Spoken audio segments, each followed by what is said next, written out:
Now, continuing with the types of shock and their features, we have a new this is figure. In shock, we have 5 types of shock, as we have already discussed: hypovolemic, cardiogenic, obstructive, distributive, and dissociated. The etiology are different for all of these. In hypovolemic, there is volume loss, there is maybe blood loss, or there is volume loss because of the vomiting and diarrhea. Second is cardiogenic, in which there is myocardial dysfunction due to myocardial infarction, myocarditis, arrhythmia, or duct dependent lesions. Obstructive, there is obstruction to the right flow, the flow of heart, that is pulmonary embolism, this cardiac tamponade, tension, pneumothorax, and status asthmaticus. In distributive, we have sepsis, toxins, anaphylaxis, spinal cord injury, and neurogenic shock. Dissociative, anemia, carbon monoxide or cyanide poisoning, methemoglobinemia. So these were the etiology, as we have already discussed.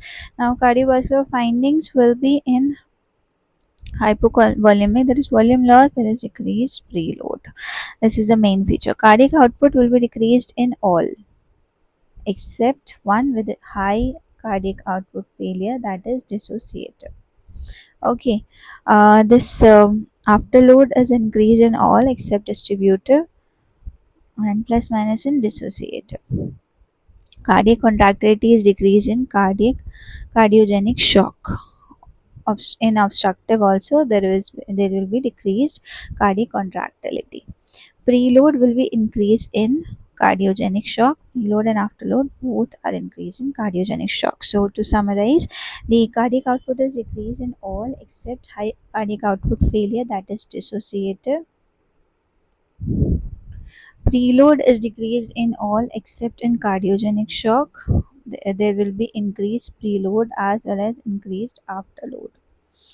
The cardiac contractility is decreased in cardiogenic shock and obstructive shock due to obstruction. Otherwise, it will be increased to compensate for the cardiac output.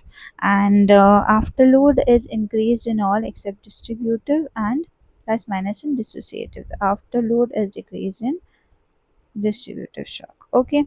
Now for treatment, we give volume expansion in case of volume loss or hypovolemic shock. We give inotropes in case of cardiogenic shock.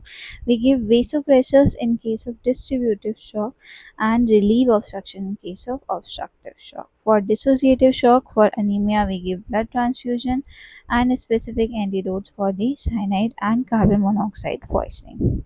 Thank you.